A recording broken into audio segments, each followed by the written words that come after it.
ओम नमः सिद्धेभ्य। मंगलमय मंगल करण राग विख्यात। नमो ताहि जाते हरे आदि मंगल करी हो महाग्रंथ को काज। जाते मिले समाज सब पावे निज पद। मोक्ष मार्ग प्रकाशक ग्रंथ है। 8वें अधिकार पर अपनी चर्चा है। 8वें अधिकार में भी अपन देख रहे हैं कि अन्य लोगों में परस्पर में जो विरोध सा लगता है, विरोध की कल्पना करते हैं बहुत से लोग। ऐसा लगता है कि भाई द्रव्यानुयोग चरणानुयोग का निषेध करता है, ये चरणानुयोग द्रव्यानुयोग से कुछ अलग बात कहता है, ऐसा नजर आता है ना। तो अलग अलग अनुयोगों में परस्पर में जो विरोध दिखता है, वास्तव में है नहीं, है ना। वास्तव में विरोध है नहीं, लेकिन दिखता है, उसका यहाँ टोडरमल जी निराकरण कर। सबसे पहला बिंदु था इसके अंदर, जो पहले एक पैराग्राफ के अंदर था, कि दो अनुयोगों में अलग अलग बातें हैं। दो अलग अलग अनुयोग में अलग अलग तरह के कथन मिलते हैं, उनमें आपस में जो विरोध है उसका निराकरण। उसके बाद फिर इधर से ऊपर चालू हुआ। दूसरा बिंदु अपन ने नोट किया, एक ही अनुयोग में अलग अलग कथन आता है।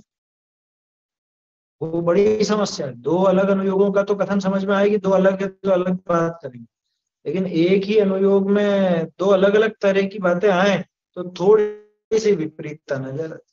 फिर कल अपन ने तीसरा बिंदु देखा था 296 पेज पर। तीसरा बिंदु, जो ये बीच में पैराग्राफ है ना बड़ा, एक ही शब्द का कहीं तो कोई अर्थ होता है और कहीं कोई अर्थ होता है। इसमें तीन चार शब्द कल अपन ने देखे। देखो, दर्शन शब्द, दर्शन का अर्थ क्या होता है? प्रकरण के अनुसार अर्थ निकाल। मोक्ष मार्ग का प्रकरण हो तो श्रद्धा, है ना। मोक्ष मार्ग के प्रकरण में दर्शन का अर्थ श्रद्धा, और जीव के लक्षण जानने देखने के प्रकरण में विशेष, हाँ, दर्शन में सामान्य अवलोकन, सत्ता का अवग्रहण, है ना। सत्ता का जो प्रतिभास होता है, सामान्य प्रतिभास, सामान्य अवलोकन जिसको कहते हैं वो, ठीक है। और इंद्रियों के विषय की बात करें तो आंखों से देखना, उसका भी नाम दर्शन है। फिलोसॉफी का नाम भी दर्शन है, जैन दर्शन, बौद्ध दर्शन इत्यादि। ऐसे ही समय शब्द है ना। समय शब्द का अर्थ अपन ने देखा था। समय माने, समय माने सामान्य रूप से क्या समय हुआ है, लोग व्यवहार में तो उसी समय कहते हैं, है ना। समय आत्मा का भी नाम है। कौन सी गाथा में समय को आत्मा कहा? दूसरी गाथा में, है ना, है ध्यान।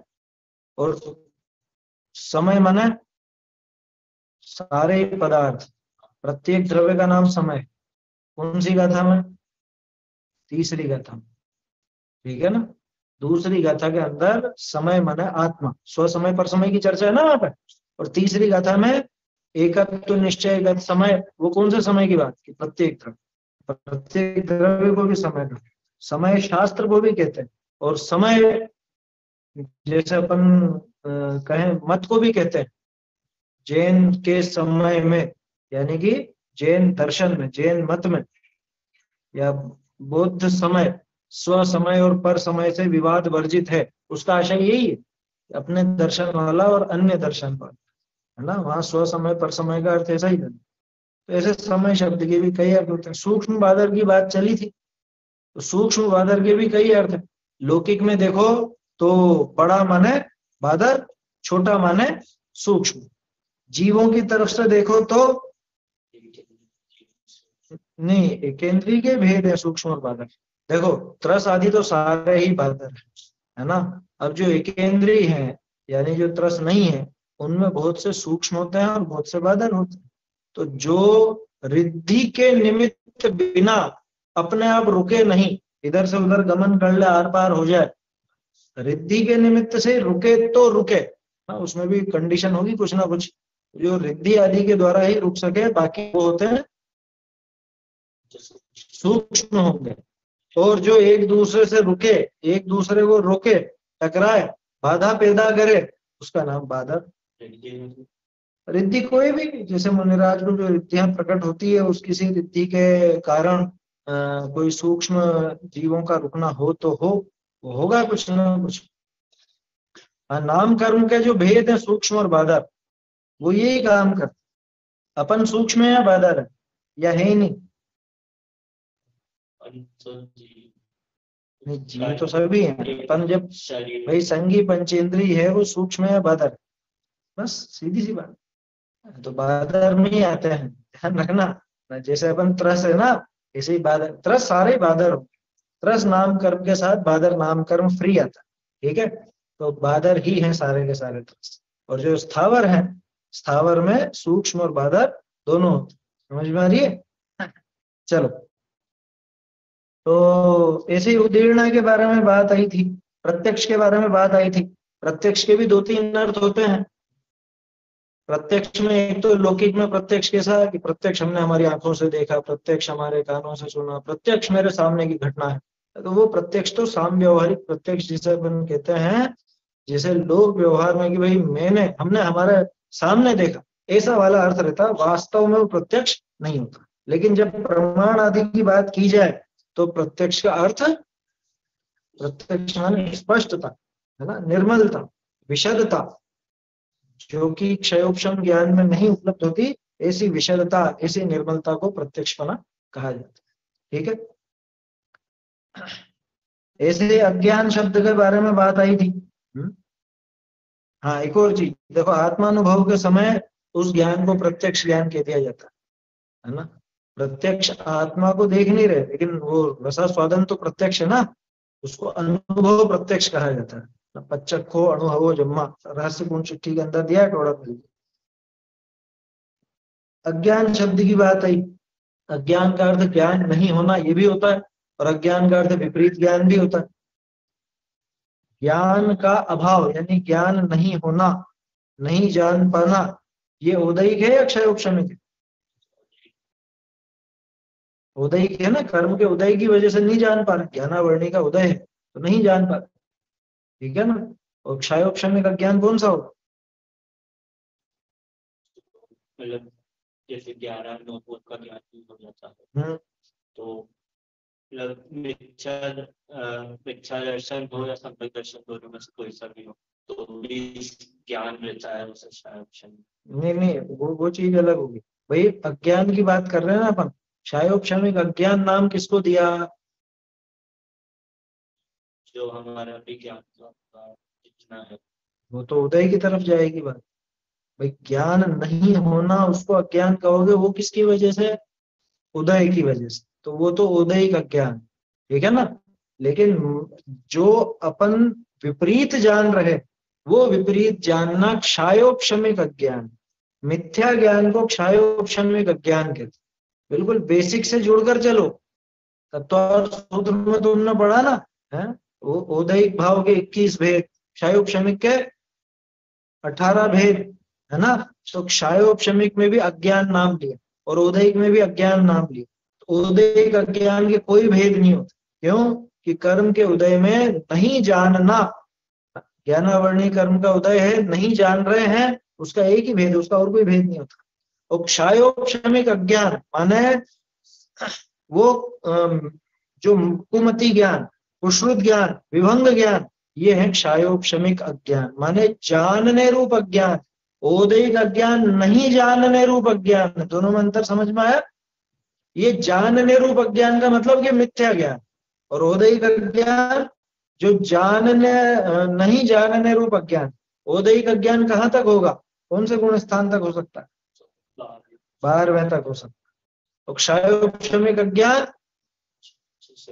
बस चौथे के पहले पहले, है ना। जहां तक मिथ्यात्व है वहां तक मिथ्या ज्ञान है, यानी क्षयोपशमिक अज्ञान पहले दूसरे तीसरे में। और औदैहिक अज्ञान 12वें गुण स्थान। औदैहिक अज्ञान में कोई दोष नहीं, क्षयोपशमिक अज्ञान दोषपूर्ण है, ठीक है। तो ऐसे अज्ञान अज्ञान एक अज्ञान और होता है। एक सेकंड, क्या लिखा? अच्छा, अच्छा, ये आज कुछ गड़बड़ हो गई है।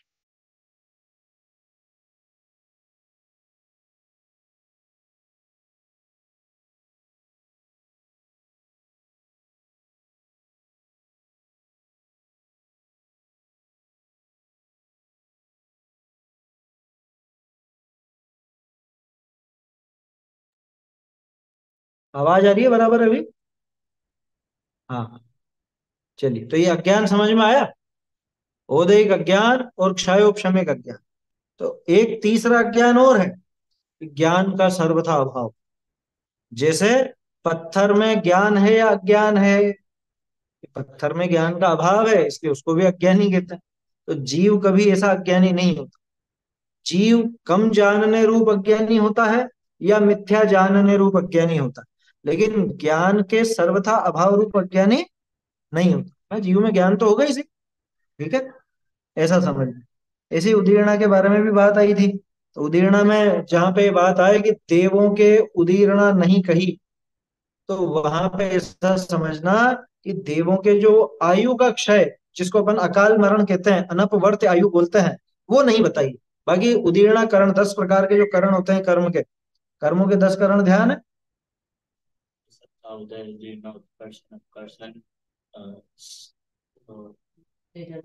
इदत्ते, एकाचित और संग्रह।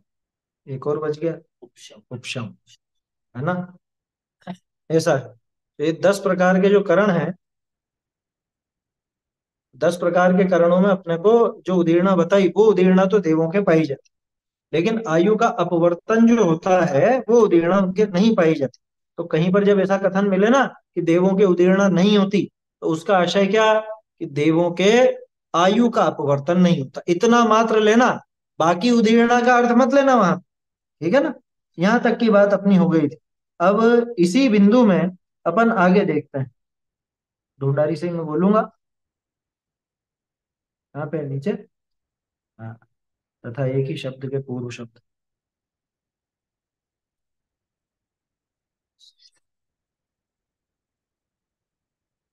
देखिए, ढूंढारी से पढ़ते हैं इसको अपन।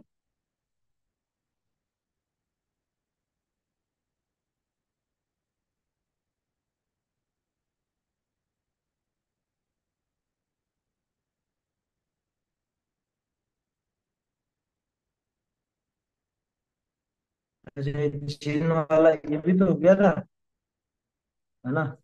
समय जिन 297 पर आएगा छपे में, तो है ना? तथा कहीं तो अर्थ अपेक्षा नामाधिक कहते हैं, यहाँ से आएगा। हम्म।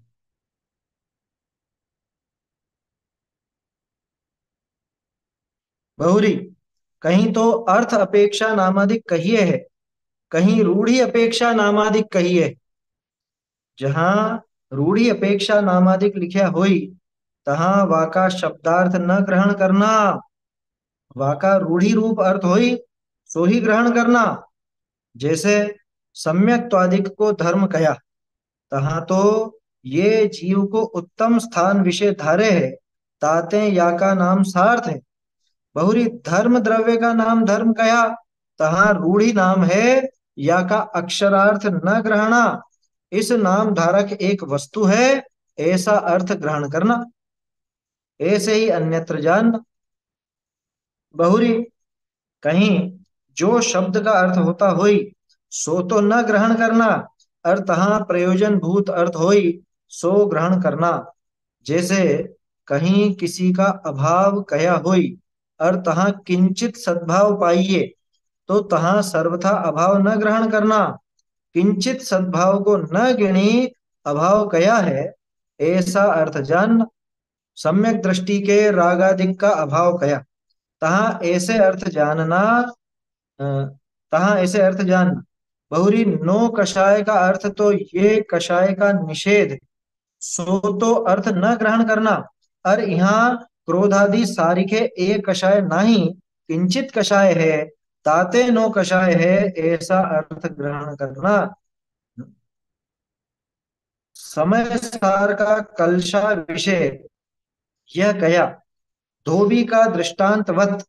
एक सेकंड, कोई लाइन छूट गई क्या? हाँ, ऐसे अन्यत्र जानना। बहुरी, जैसे कहीं कोई युक्ति करी कथन किया हुई, तहाँ प्रयोजन ग्रहण करना। समय सार का कलशा विषय यह कया, धोबी का दृष्टांतवत प्रभाव की त्याग की दृष्टि, यावत प्रवृत्ति को न प्राप्त भई तावत ये अनुभूति प्रकट भई। सो यहाँ ये प्रयोजन है कि प्रभाव का त्याग होते ही अनुभूति प्रकट हो है। लोक विषय काहू को आवते ही कोई कार्य भया होई, तहाँ ऐसे कहिए जो यह आया ही नहीं और ये कार्य हो गया, ऐसा ही यहाँ प्रयोजन ग्रहण करना, ऐसे ही अन्यत्र जानना। ठीक है ना, चलिए यहीं तक देख लेते हैं, फिर आगे की चर्चा करते हैं।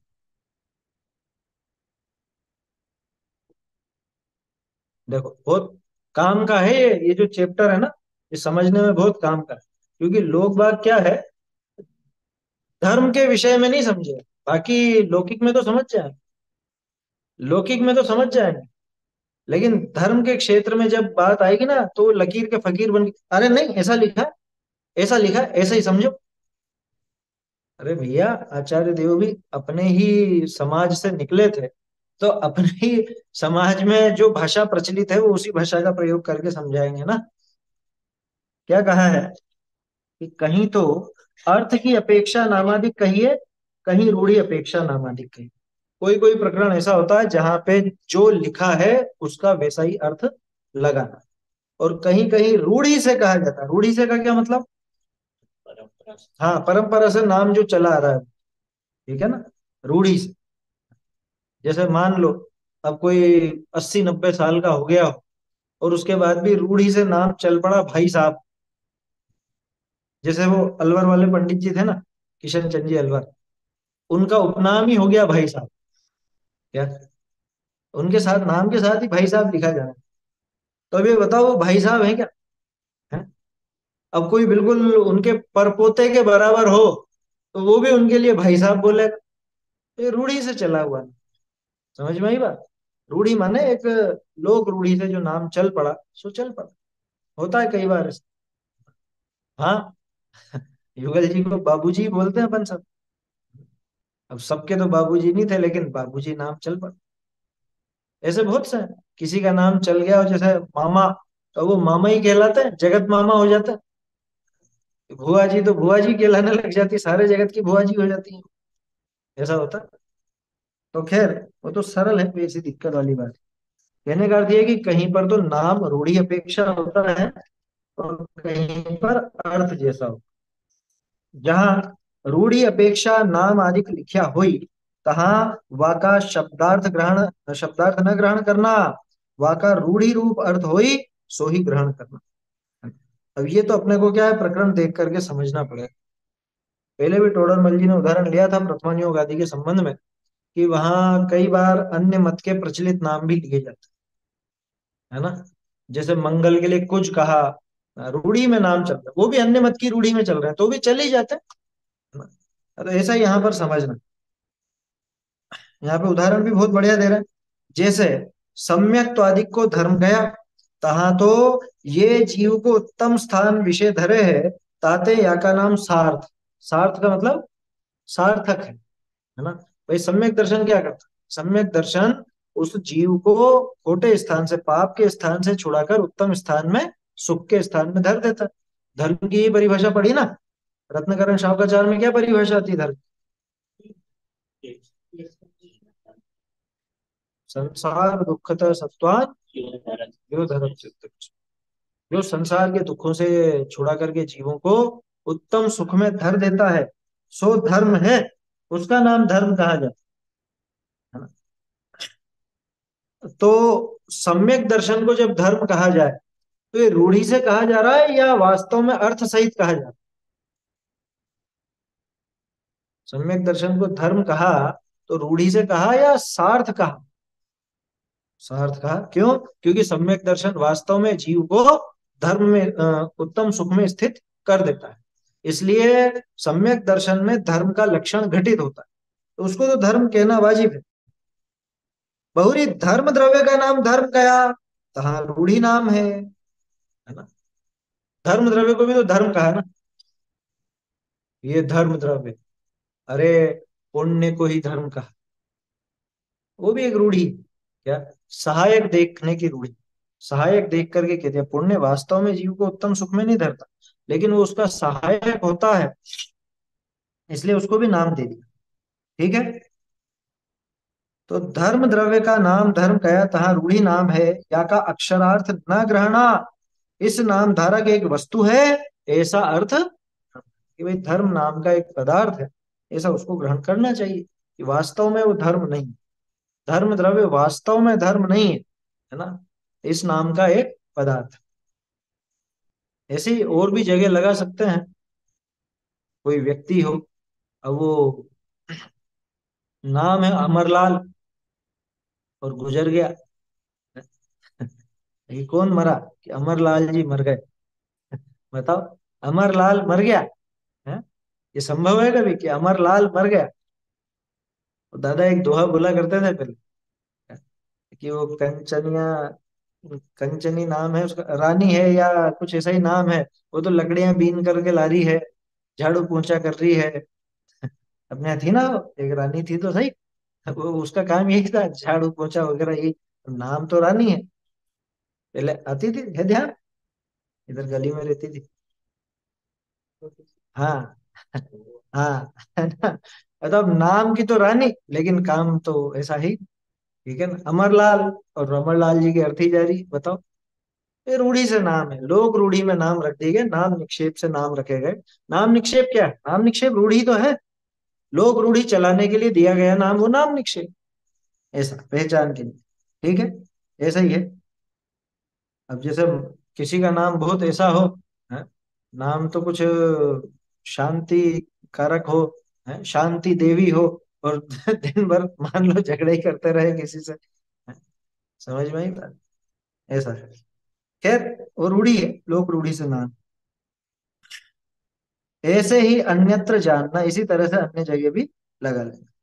बहुरी, कहीं जो शब्द का अर्थ होता होई, सो तो न ग्रहण करना, और तहाँ प्रयोजन भूत अर्थ होई, सो ग्रहण करना। कहीं कहीं पे ऐसा भी होता है कि भाई जैसा शब्द लिखा है वैसा नहीं स्वीकार करके, जो प्रयोजन है वैसा स्वीकार करना। उदाहरण दे दिया यहाँ, जैसे कहीं किसी का अभाव कया हुई, और तहाँ किंचित सद्भाव पाई, क्योंकि होता है अक्सर मटकी में दो चार कटोरी पानी भी हो, तो भी अपन क्या कहते हैं? अरे पूरी खाली पड़ी है मटकी, मटकी पूरी खाली पड़ी है, कुछ भी पानी नहीं है उसमें। जबकि वास्तव में क्या पूरा खत्म हो गया, पानी है ही नहीं उसके अंदर। सर्वथा अभाव तो नहीं है, पानी तो है, लेकिन ऐसा नहीं है कि जिससे अपन गिलास भर करके और पी सकें और अपनी प्यास बुझा सकें। तो अर्थ उसका ऐसा समझ, जैसे कहते हैं ना बहुत से, कई बार सभा में मान लो 20-30 जने भी हों, लेकिन हॉल बहुत बड़ा हो, क्या हॉल हो 300-400 लोगों के लायक बैठने लायक, और 20 एक जने भी हों, तो लोग क्या कहते हैं कि अरे पूरा खाली पड़ा है, पूरा खाली पड़ा है, दो चार लोग हैं। अब ये बताओ, दो चार लोग, क्या दो चार? अरे 20-30 तो ज्यादा ही होते हैं, दो चार का 10 गुना होता है 20-30, है समझ लो। दो तीन जनों का 10 गुना हो गया 20-30। तो वहां पे आशय समझना चाहिए। तो लौकिक में तो सब समझते हैं अपन, यहाँ पे नहीं समझते। जैसे कहीं किसी का अभाव गया हुई, और तहाँ किंचित सद्भाव पाइए, तो तहाँ सर्वथा अभाव न ग्रहण करना। किंचित सद्भाव को न गिणी अभाव गया है, यहाँ पे एक सुधार था। हाँ, देखो छपे हुए में क्या लिखा, किंचित सद्भाव को गिनकर अभाव। पुरानी पुस्तकों में न लगा लेना, किंचित सद्भाव को न गिनकर, इसमें तो न है ना, नई वाली में, नई में तो सही है। किंचित सद्भाव को न गिनकर मतलब कि थोड़ा सा जो सद्भाव है उसको तो गिना ही नहीं, और अभाव कहते। वही जैसे दो तीन कटोरी पानी था, उसको तो नहीं गिना और पूरा अभाव कह दिया कि मटकी खाली पड़ी। ये दुकान में माल बिल्कुल खाली हो गया, अब जरा सा थोड़ा बहुत तो है, जबकि थोड़ा बहुत बाकी है, चल जाएगा 2-3 दिन का काम चल जाएगा, लेकिन फिर अरे पूरी खाली पड़ी। आया समझ? ऐसा। तो किंचित सद्भाव को न गिनकर, यानी थोड़े सद्भाव को न गिन करके अभाव बता दिया, ऐसा अर्थ जान। एक और प्रकरण बहुत बढ़िया, सम्यक दृष्टि के रागादिक का अभाव गया। ये समझने लायक बात है कि ज्ञानी के तो राग ही नहीं है, ज्ञानी के तो बंध ही नहीं है, इसका क्या अर्थ? वही अध्यात्म की तरफ से अपन उसको सिद्ध भी करते हैं, घटित भी होता है। लेकिन आप पूरी प्रक्रिया देखो तो क्या वास्तव में उसके सर्वथा राग का अभाव हो गया चौथे गुण स्थान में? अगर सर्वथा ऐसे राग का अभाव हो जाए तो फिर आगे के गुण स्थानों की जरूरत क्या रही? हो गया है तो मुक्त हो चुका आप। तो ज्ञानी के राग का अभाव बताए, ज्ञानी के बंध का अभाव बताए। अगर बंध का वास्तव में सर्वथा अभाव हो चुका हो तो फिर ये सिद्धत्व तक की प्रक्रिया किस काम की? फिर मुनि क्यों बना जाए, अरहंत दशा क्यों आए? यही समाप्त हो जाए ना सब कुछ। लेकिन ऐसा होता नहीं। तो सम्यक दृष्टि के राग आदि का अभाव कहा, तहा ऐसे अर्थ जानना। कैसे? कि भैया कम है। कि कम कहाँ है? एक अनंतानुबंधी तो गई है, वास्तव में वो अनंतानुबंधी ही सबसे ज्यादा भारी थी। अनंतानुबंधी का अभाव हो गया, वो देख करके कहा गया कि अनंत संसार का अनुबंध कराने वाली कशायत और विस्के नहीं। अब तो थोड़ी बहुत है, मतलब वो जो अप्रत्याख्यानावरण प्रत्याख्यानावरण संजुलन है, उसके सद्भाव को न गिनकर, है समझ में, सद्भाव को, किंचित सद्भाव को न गिनकर भाव के दिया। किंचित सद्भाव को तो नहीं गिना और अभाव बता दिया उसका, ऐसा समझ। सम्यक दृष्टि के रागादि का अभाव का मायसा अर्थ जान। अगला उदाहरण देखो। बहुरी नो कषाय का अर्थ तो ये कषाय का निषेध। नो कषाय का अर्थ क्या है? नो यानी नहीं। नो यानी नहीं होता है ना, किसमें होता है? इंग्लिश में। अरे इंग्लिश में क्या, संस्कृत में भी नो माने नहीं होता है ना। लेकिन नो का अर्थ सिर्फ नहीं नहीं होता। नो का अर्थ ईशत भी होता है, किंचित भी होता है ना। ऐसे ही अशब्द जो लगता है आगे, अ का अर्थ भी ऐसे ही समझना। कहीं कहीं पे अ का अर्थ जैसे अकषाय, जैसे नो कषाय बोला ना, ऐसे ही अकषाय भी बोला। जैसे इंद्रिय और अनिंद्रिय, मन का नाम क्या दिया? अनिंद्रिय। तो अन लगाया तो नहीं होना चाहिए कि इंद्रिय नहीं है। तो भैया इंद्रिय जैसा नहीं है तो इंद्रिय, उसको नो इंद्रिय भी कहते हैं, अनिंद्रिय भी कहते हैं ना। नो इंद्रिय बोलो, अनिंद्रिय बोलो, यानी इंद्रियों जैसा ऐसा बाहर नजर नहीं आता, इंद्रियों की तरफ पकड़ में नहीं आता, इसलिए उसको नो इंद्रिय कहा। इसी तरह से नो कषाय का अर्थ कषाय का अभाव नहीं है, बल्कि ईशत कषाय, कि ये जो कषाय है ये कषाय क्रोध मान माया लोभ जैसी नहीं आएगी ना बात यहाँ। कषाय का निषेध, सो तो अर्थ न ग्रहण करना। यहाँ क्रोधादि सारी के एक कषाय नाही, किंचित कषाय है, ताते नो कषाय है, ऐसा अर्थ ग्रहण करना ना। नो कषाय का नाम नो कषाय क्यों? कि क्रोध मान माया लोभ जैसी तीव्रता इनके नहीं दिखती। हाँ सही बात है, अप्रत्याख्यानावरण में भी यही अर्थ। बहुत से लोग अप्रत्याख्यानावरण का अर्थ गलत समझते। पहले मैं भी गलत समझता था, अप्रत्याख्यानावरण का क्या मतलब। तो त्याग, प्रत्याज्ञान मतलब त्याग। हम्म। और मतलब जो किंचित भी नहीं। ऐसा नहीं, देखो उसको इस तरह से लेना। प्रत्याख्यान माने सकल संयम। क्या? प्रत्याख्यान माने सकल संयम, अप्रत्याख्यान माने देश संयम। आया समझ में? जैसे अभी नौ कषाय में देखा ना अपन ने, नौ कषाय माने ईशत कषाय, ऐसे ही वो देश संयम ईशत संयम, है ना। तो अप्रत्याख्यान मतलब प्रत्याख्यान, प्रत्याख्यान बिल्कुल भी नहीं होने दे, ऐसा तो अपन समझने के लिए लगा लेते हैं। लेकिन उसका वास्तविक अर्थ इस तरह का है, जो प्रत्याख्यान पर आवरण डाले, माने ऐसा आवरण जो प्रत्याख्यान नहीं होने दे, वो है प्रत्याख्यान आवरण। उसकी वजह से सकल संयम नहीं हो पाता। और जो अप्रत्याख्यान नहीं होने दे, माने देश संयम नहीं होने दे, समझ में ही बात। जो देश संयम यानी अप्रत्याख्यान नहीं होने दे, उसका नाम, ऐसे आवरण का नाम है अप्रत्याख्यान आवरण। समझ में आया? तो अप्रत्याख्यानावरण में जो अशब्द है वो देश के लिए, प्रत्याख्यान माने संयम, ये देश संयम नहीं होने दे ऐसा आवरण, वो अप्रत्याख्यानावरण। इस तरह से समझना। ठीक है ना। किंचित कषाय है ताते नो कषाय है, ऐसा अर्थ ग्रहण करना।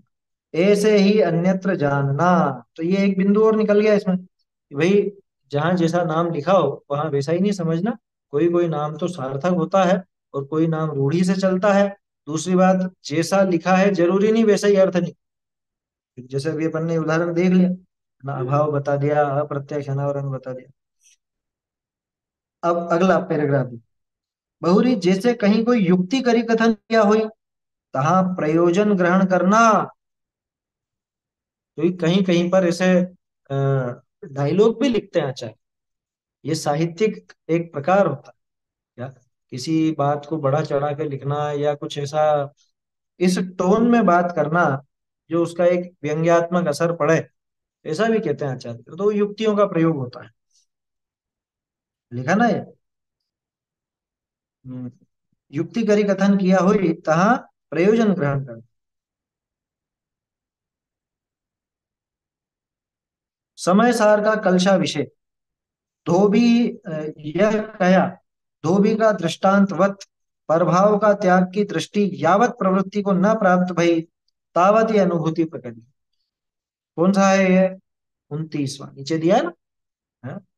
अवतरति न यावत् वृत्तिमत्यंत वेगादनवम प्रभाव त्याग दृष्टांत दृष्टि, झटिति सकल भावैरन्यदीये विमुक्ता, स्वयमेवमनुभूतिस्तावदाविर्बभूव। बढ़िया कलश है ये। कहाँ पे आता है ये? 34वीं गाथा के आसपास आता हो, उसके आसपास ही होना चाहिए, क्योंकि वहां पे ही वो प्रत्याख्यान का उदाहरण है ना। ज्ञान ही प्रत्याख्यान। धोबी का दृष्टांत दिया, और फिर दृष्टांत देके आचार्य देव ने कहा कि ये दृष्टांत जब तक समझ में आए, जब तक ये धोबी की बात समझ में आए, उसके पहले तो मतलब ये नहीं आए और वो समझ में आए, ऐसा अनुभूति हो जाए। देखो क्या कह रहे हैं, धोबी का दृष्टांतवत, प्रभाव का त्याग की दृष्टि यावत प्रवृत्ति को न प्राप्त भई, प्रभाव के त्याग की दृष्टि जब तक प्रवृत्ति को प्राप्त नहीं हुई, तावत ये अनुभूति प्रकट। ये कैसा प्रयोग? जब तक वो प्रवृत्ति को प्राप्त नहीं, मतलब ये बात पूरी नहीं हो, उसके पहले अनुभूति, आशय ये निकलता है उससे। यावत प्रवृत्ति को न प्राप्त भई, तावत। अब यावत तावत का क्या मतलब? यावत माने जब तक, और तावत माने तब तक। तो कहने में तो जब तक तब तक आ रहा है, लेकिन अर्थ जब तक और तब तक मत लगा। जब तक वो दृष्टांत की दृष्टि हो, जब तक वो क्या कह रहे हो, जब तक वो दृष्टांत की दृष्टि ना हो, वो के सार है। आशय क्या निकल रहा है कि जब तक वो दृष्टांत की दृष्टि हो, प्रकट हो। और कहने में क्या कह रहे हैं, नहीं आ। जैसे अपन लौकिक में भी तो ऐसे ही बोलते हैं, जब तक मैं ना आ जाऊं तब तक ये काम कर लेना। आशय क्या रहता है बोलने का, कि मेरे आने के पहले पहले कर लेना। आशय तो यही रहता है, मैं नहीं आ जाऊं उसके पहले ये काम खत्म हो जाना चाहिए। बस वो की वही बात है। अब जिनको मतलब जो शब्द म्लेच्छ हैं, वो तो ऐसी बातें पकड़ लेते हैं कि ऐसा कैसे लिख दिया, ऐसा कैसे लिख दिया। अरे तुम रोजमर्रा के जीवन में नहीं बोलते हो क्या ऐसा? जब तक मैं नहीं आ जाऊं तब तक ये काम हो जाना चाहिए। जबकि बोलना क्या चाहिए, जब तक मैं आऊं तब तक, यानी मेरे आने के पहले पहले तक ये काम हो जाना चाहिए। तो वैसे ही आशय यहाँ पर समझ। तो ये युक्ति है, ये कहने का एक प्रकार है, टोन है आचार्य देव। यहाँ ये प्रयोजन है कि प्रभाव का त्याग होते ही अनुभूति प्रकट हुआ है। ये दृष्टांत की प्रवृत्ति होती है, इधर मतलब प्रभाव का वो त्याग हुआ, और इधर ये अनुभूति प्रकट हुआ। और कहने में क्या आता है कि ये हुआ नहीं और ये प्रकट हुआ। लोग विषय काहू क्या आवते ही कोई कार्य भया होई, तहाँ ऐसा कहिए जो ये आया ही नहीं और ये कार्य हो ही गया। बोलते हैं ना ऐसा कि ये तो आया नहीं और ये काम, अरे आया नहीं, तो ये आया नहीं था, ये आया और आते ही काम हो गया ऐसा। उसके लिए अपन बोलते हैं ये आया ही नहीं और काम, मैं तो घर में घुसा ही नहीं और ये चिल्ला चोट मचाना चालू कर दिया। बोलो, आशय क्या उसका? वही मेरे घर में घुसने पर ही, घुसते ही ये सारा का सारा घटनाक्रम हो गया, ऐसा उसका आशय रहता है ना। तो ये तो बोलने की एक पद्धति, ऐसा ही यहाँ प्रयोजन ग्रहण करना। ठीक है, ऐसे ही अन्यत्र जान। ये बात हो गई। ये 29वां कलश है, मूल से भी देख सकते हैं। चलिए आगे बढ़ते हैं। ढूंढारी से देखते हैं इसको।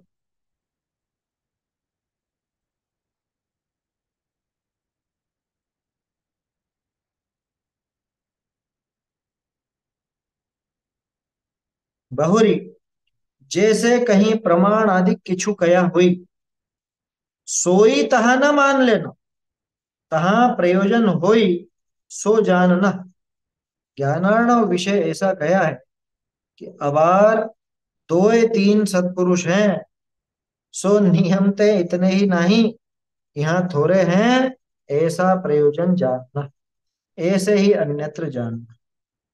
इसी रीति लिए और भी अनेक प्रकार शब्द के अर्थ हो हैं, तिनको यथासंभव जान, विपरीत अर्थ न जान।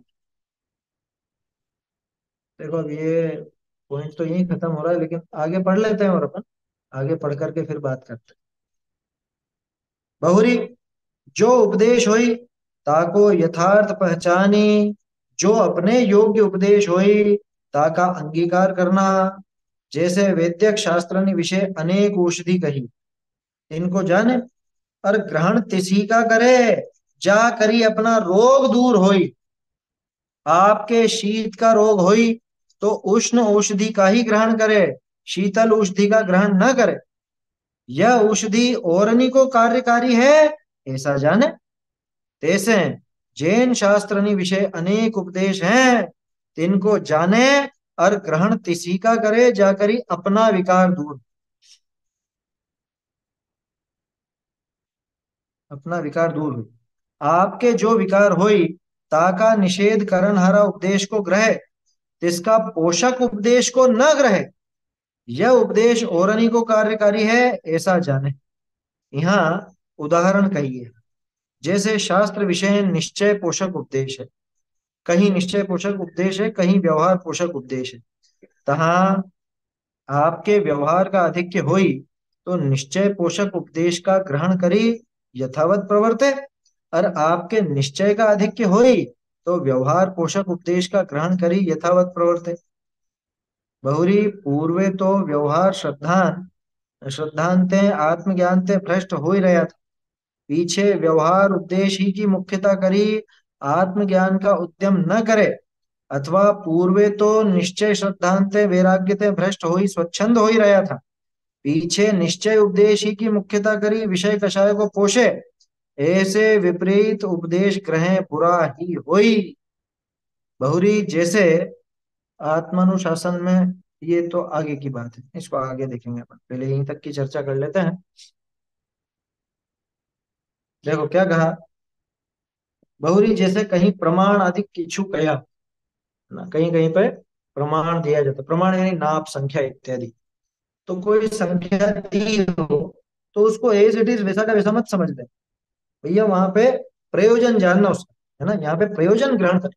ज्ञानार्णव का उदाहरण है, नीचे दे रखे हैं। नीचे ज्ञानार्णव में जो ये दिया है 24 नंबर लिखा है ना, ये 24 नहीं है, ये 5वें अध्याय का 24। और अ, ये श्लोक वहां 3 जगह है, 3 जगह अलग अलग आया, लेकिन ये द्वित्रा यदि हर जगह है। चाहो तो नोट कर लेना आप लोग, इसमें दिए गए क्या क्या दिए। तो 11 और 5वें का 24। बस इतना ही दिया, 5वें का 24वां दिया। इसके अलावा 18वें का 37वां है, और 22 का 33वां है। ज्ञानार्णव में अलग अलग अध्याय हैं, उसमें 5वें अध्याय में 24वां श्लोक है इस तरह का, 18वें अध्याय में 37वां श्लोक है, और 22वें अध्याय में 33वां श्लोक, 33। तो टोटल श्लोक संख्या देखो, मतलब अध्यायों का हटा करके, तो 377, 927 और 1179, है ना। 1179, 79 समझ में आता। ये बहुत से लोग 79 में कंफ्यूज होते हैं, 79 है, 89 है। 377, 927 और 1179, ऐसे 3 श्लोकों में ज्ञानार्णव में ये द्वित्रा यदि वाली बात आती है कि दो तीन ही है, दो तीन ही है, दो तीन ही है। अच्छा देखो, अब 3 बार आ गया, तो लोगों को लगा कि हाँ शायद दो तीन ही होते होंगे, इसीलिए आचार्य देव ने इतना जोर दिया। तो भाई कहने की बात है। जैसे कोई आपसे किसी दुकान के बारे में पूछता है, कि भाई साहब ये दुकान कितनी दूर है, कि बस 4 कदम पे ही है। कि 4 कदम पे वो आपसे थोड़ा सा आगे ही बढ़ेगा। 4 कदम में कितने, 6-7 फुट।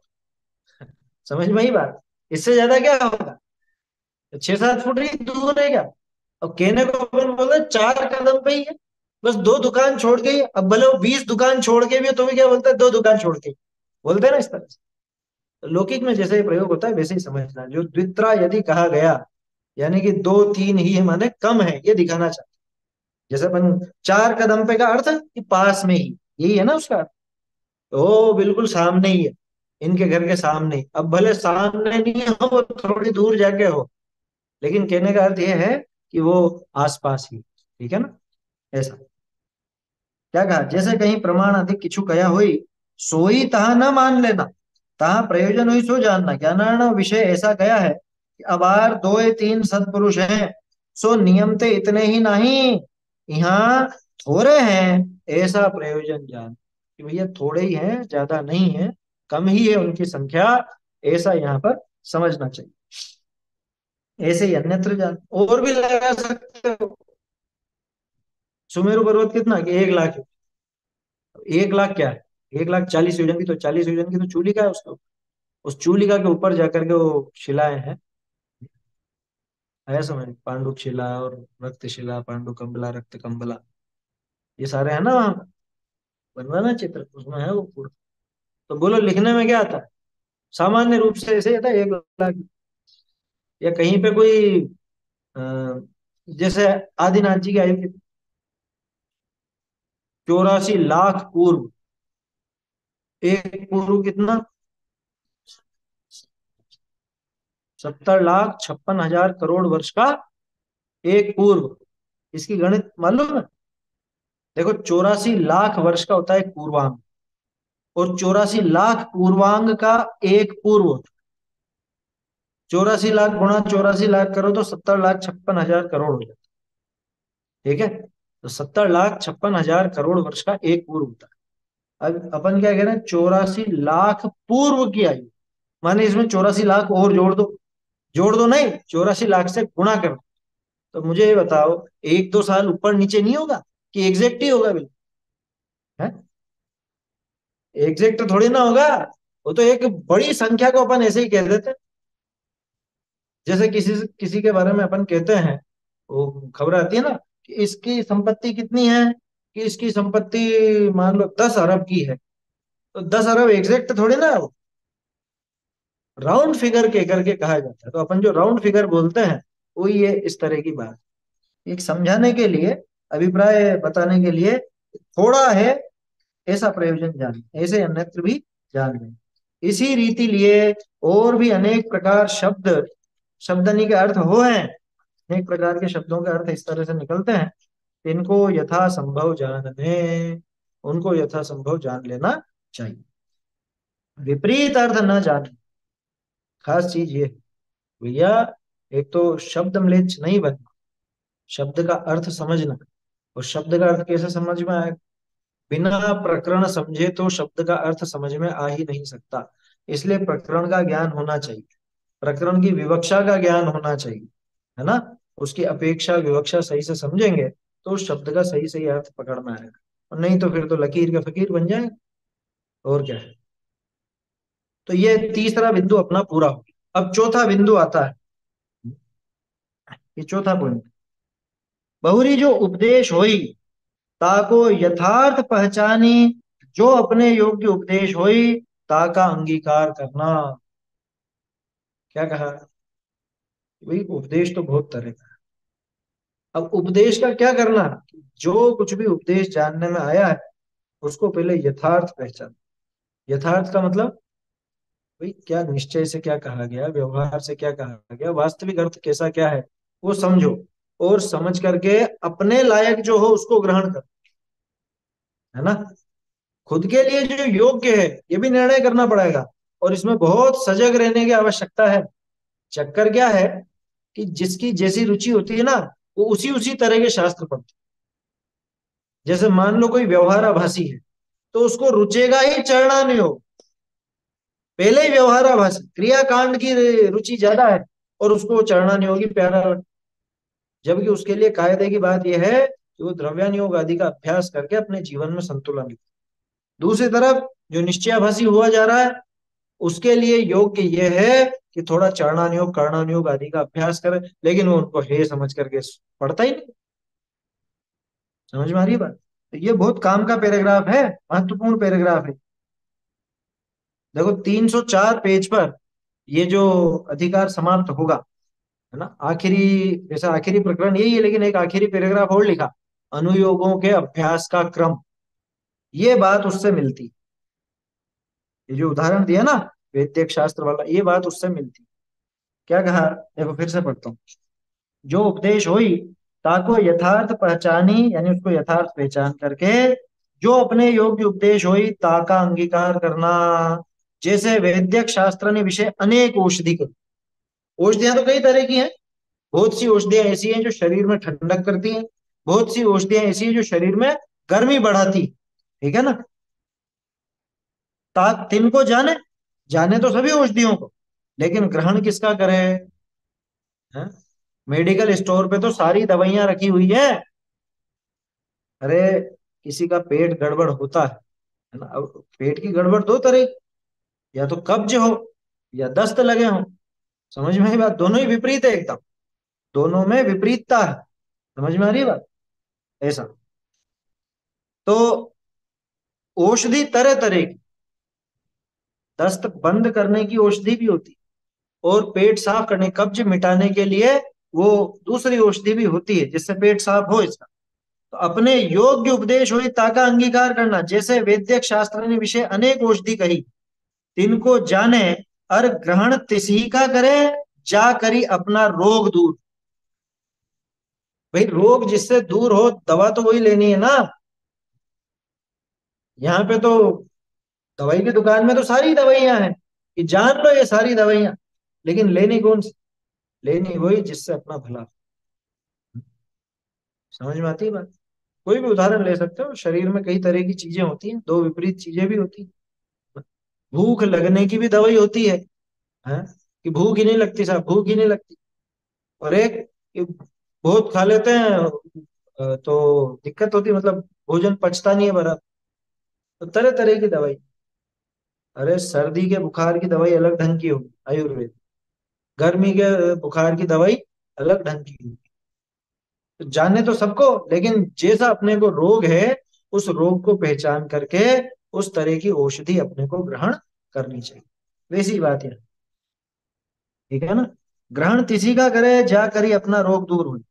आपके शीत का रोग होई तो उष्ण औषधि का ही ग्रहण करे, शीतल औषधि का ग्रहण न करे। कह रहे साहब मुझको तो सर्दी लग के बुखार आया। तो सर्दी लग करके बुखार आया तो क्या लेगा कि गरम गरम काढ़ा लेगा, है ना। सर्दी लग करके बुखार आया है तो गरम काढ़ा लेगा जो शरीर में गर्मी बढ़ाए, ऐसी चीज लेगा। ठंडी औषधि का सेवन नहीं करे। और गर्मी के बुखार में काढ़ा नहीं दिया जाता, और शरीर की गर्मी और फूट पड़ेगी, है ना। जगह जगह उसके फोड़े फुंसी वगैरह हो जाए। तो गर्मी के बुखार में इसको ठंडी औषधि दी जाएगी, माथे पे ठंडी पट्टी लगाई जाएगी, पूरे बदन पे ऐसे वो क्या गीला कपड़ा करके फेरते हैं ना, ठंडा कपड़ा करके लू उतारने के लिए। अब कोई मूर्ख व्यक्ति कि इससे भी बुखार उतरता है ऐसा सोच करके, जिसको ठंड लग करके बुखार आया है, उसके माथे पर ठंडी पट्टी रख दे या गर्म वो ठंडे ठंडे कपड़े से उसको फेर दे तो क्या होगा? अरे मर जाएगा वो मरीज। तो दवाइयां तो सभी हैं, हमें तो ये देखना है कि रोग हमें कौन सा हुआ है, उस अनुसार ही औषधि लेनी। बाकी की औषधि, कि बाकी की औषधि बेकार है, नहीं, ऐसा नहीं समझ। क्या लिखा, ये टोडर मल ने अलग से जोड़ा यहाँ, ये औषधि और अनेकों कार्यकारी है ऐसा जाने। कौन सी? जो मेरे काम नहीं आ रही है, इसका मतलब वो बेकार नहीं है, वो किसी और के काम। जिनागम में तो तरह तरह का उपदेश दिया है, तो जरूरी नहीं सारे ही उपदेश मुझे काम के, लेकिन वो किसी न किसी को तो काम के। समझ में आती है बात? किसी किसी को तो वो काम आता है। इसलिए जिनागम में जो भी उपदेश है उसको निरर्थक तो समझना ही नहीं। ठीक है, देखो तैसे बहुत बढ़िया उदाहरण है ये। तैसे जैन शास्त्र ने विषय अनेक उपदेश, प्रथमानुयोग भी है, चारणानुयोग भी है, कारणानुयोग भी है, द्रव्यानुयोग। द्रव्यानुयोग में निश्चय भी है और व्यवहार भी है, सभी तरह के कथन है ना। द्रव्यार्थिक नय से भी कथन है, पर्यायार्थिक नय से भी कथन। हमें ग्रहण किससे करना? पहले तो उन सबको जानो, क्योंकि बिन जाने ते दोष गुणन को कैसे तजिए गई। ग्रहण करने के पहले जानना जरूरी है। तो सबसे पहले तो उन सब उपदेशों का स्वरूप जानो। अपन ने इसीलिए आठवां अधिकार पहले लिया, ये उपदेशों का स्वरूप यहां से समझ में आया ना। अपना पहला अधिकार हुआ, उसके बाद अपन ने आठवां लिया, ताकि वो अपेक्षाएं समझ में आ जाए, उसके बाद फिर दूसरा चालू करें। क्या कहा? जैन शास्त्र ने विषय अनेक उपदेश, इनको जाने और ग्रहण किसका करे? सबका नहीं करे, ग्रहण तिसी का करे, जा करी अपना विकार दूर होई। जिससे खुद का विकार दूर हो सके उसका ग्रहण करे। बहुत बढ़िया उदाहरण है। उदाहरण क्या है वो बता दिया सिद्धांत। आपके जो विकार होई, ताका निषेध करन हारा उपदेश को ग्रहे, तिसका पोषक उपदेश को न ग्रहे। मुझे जो विकार है उस विकार को मिटाने वाला उपदेश ग्रहण करूंगा ना मैं, या उस विकार को और बढ़ाने वाला? वो तो पहले ही निश्चयाभासी हो रहा है। और निश्चय निश्चय निश्चय की बात सुन करके उसका तो वो रोग और बढ़ने वाला है। उसको अलग अलग तरह की दवाई कार्यकारी है, मतलब निश्चय वाली काम नहीं आएगी, उसको व्यवहार की औषधि से समझाना पड़ेगा। और दूसरे दूसरे उद्देश्य का क्या करे कि ये उपदेश औरों को कार्यकारी है ऐसा जाने। यहाँ उदाहरण कहिए, जैसे शास्त्र विषय कहीं निश्चय पोषक उपदेश है, कहीं व्यवहार पोषक उपदेश है। तहाँ आपके व्यवहार का आधिक्य होई, तो निश्चय पोषक उपदेश का ग्रहण करी, यथावत प्रवर्ते। और आपके निश्चय का आधिक्य होई, तो व्यवहार पोषक उपदेश का ग्रहण करी, यथावत प्रवर्ते। दोनों में क्या लिखा टोटल में लिखा? यथावत प्रवर्ते। दोनों में यथावत प्रवर्ते। क्योंकि निश्चय का आधिक्य हो जाए, निश्चय का अतिरेक हो जाए तो निश्चयाभासी हो जाए, और व्यवहार का अतिरेक हो जाए तो व्यवहाराभासी हो जाए। दोनों जगह मौत है। तो दोनों को ग्रहण कर लूं तो, अगर सही ढंग से ग्रहण नहीं किया तो उभयाभासी हो जाए। तो दोनों को बराबर समझना जरूरी है। और अपने जीवन में किसकी अधिकता है, ये तो देखो खुद को पहचान करनी पड़ेगी। क्योंकि कोई दूसरा आकर के क्या बताए, हाँ सहायता जरूर कर सकता है, लेकिन निर्णय तो आपको ही करना पड़ेगा कि आखिरकार मैं निश्चय की बात को ज्यादा जोर दे करके, और मेरा रुझान वैसा ही है, या व्यवहार का है, कैसा क्या है। अधिकांश की वो व्यवहार बुद्धि की प्रधानता होती है, अधिकांश। और किसी किसी की वो निश्चय का अतिरेक भी हो जाता है। जैसे ज्यादातर अपन लोगों पे तो यही आरोप लगता है, क्या कि कोरा निश्चय निश्चय की बात करते हैं, बाहर की क्रिया तो कुछ है ही नहीं, बाहर का आचरण तो बिल्कुल है ही नहीं इनके जीवन में, है? भक्ष भक्ष का विवेक ही नहीं है। ये आत्मा आत्मा करते हैं और इधर छने बिन छने का ही विवेक नहीं है। बोलो, ऐसी बातें सुनी कि नहीं सुनी? तो अपने जीवन में कभी इस तरह का लांछन नहीं लगना चाहिए। क्या? निश्चय और व्यवहार का एक गजब का संतुलन अपने जीवन में दिखना चाहिए।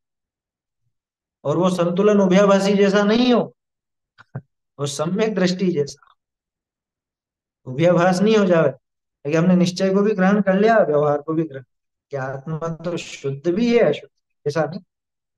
तो उसके लिए जरूरी है कि अपन अपेक्षाएं समझे, विवक्षाएं समझे। और टोडर मल जी ने जितना समझाया उतना तो, मतलब मैंने आज तक नहीं देखा कि इससे बढ़ करके किसी ने विवक्षा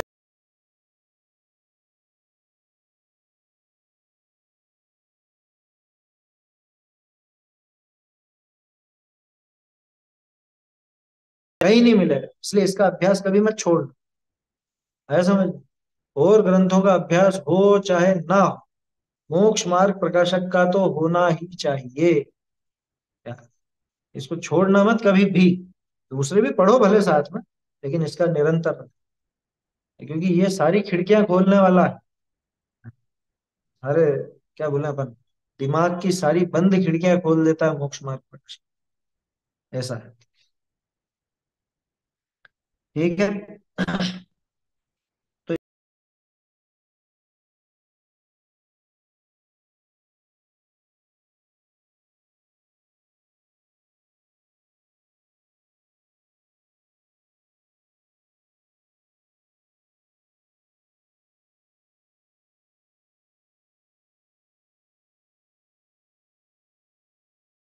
पड़ेगा कि कहीं मेरी जीवन की प्रवृत्ति में प्रमाद तो नहीं बढ़ रहा है, या ये व्यवहार का ऐसा ग्रहण करके क्रियाकांड का ही रस तो नहीं बढ़ रहा है। ये तो खुद को देखना पड़ेगा, मैं क्रिया जड़ तो नहीं हो रहा हूं।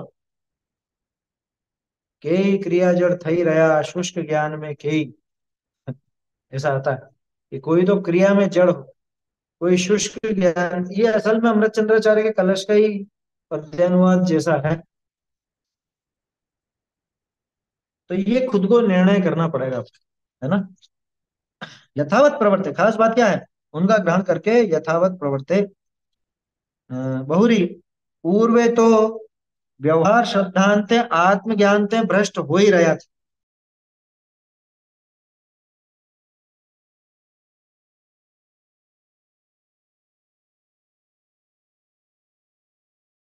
तो आत्मज्ञान से भ्रष्ट था। और अगर व्यवहार उपदेश की मुख्यता करेगा और आत्मज्ञान का उद्यम नहीं करेगा तो इसका बुरा ही होगा। दूसरी तरफ पूर्वे तो निश्चय श्रद्धांते वैराग्य से भ्रष्ट हुई स्वच्छंद हो ही रहा था। तो उसको ऐसा श्रद्धान होकर के बैठ गया कि अरे आत्मा तो कुछ खाता पीता ही नहीं है, आत्मा थोड़ा खाने पीने, अपन तो जानने देखने वाले हैं। जा रहा अभक्ष भी खाए जा, भक्ष अभक्ष का विचार नहीं, दिन रात का विचार नहीं। और क्या बात लेता है कि आत्मा थोड़ा खाता, ऐसी बात लेकर के वो विपरीत ही आचरण करता है। निश्चय मतलब ऐसा स्वच्छंदी हो रहा है।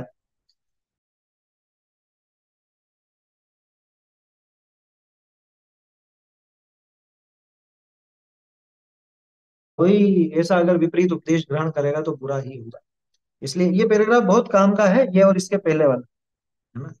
जो बात आई ना जैन शास्त्र में अनेक उपदेश है, पिछले पैराग्राफ, वहां से लगा के ये जहाँ पैराग्राफ समाप्त हो रहा है ये वाला, ये ऐसी 8-10 लाइनें हैं, इन पे विशेष निशान लगा लो। ये एक इम्पोर्टेंट प्रकरण है।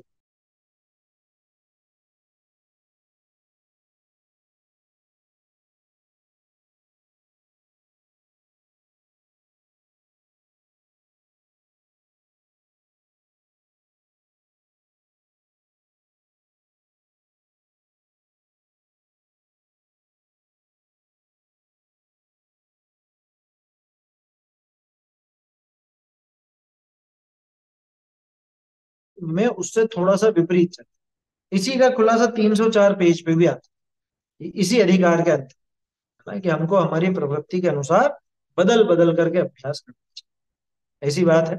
आगे और भी जो प्रकरण है इसमें उसको अपन कल देखेंगे। चैतन्य का स्मरण प्रतिक्षण ही करो रे, भव के अनंत दुख को क्षण में हरो रे, अक्षय अनंत निज सौख्य निधान, गोवरे मुत इसी के गीत गयो।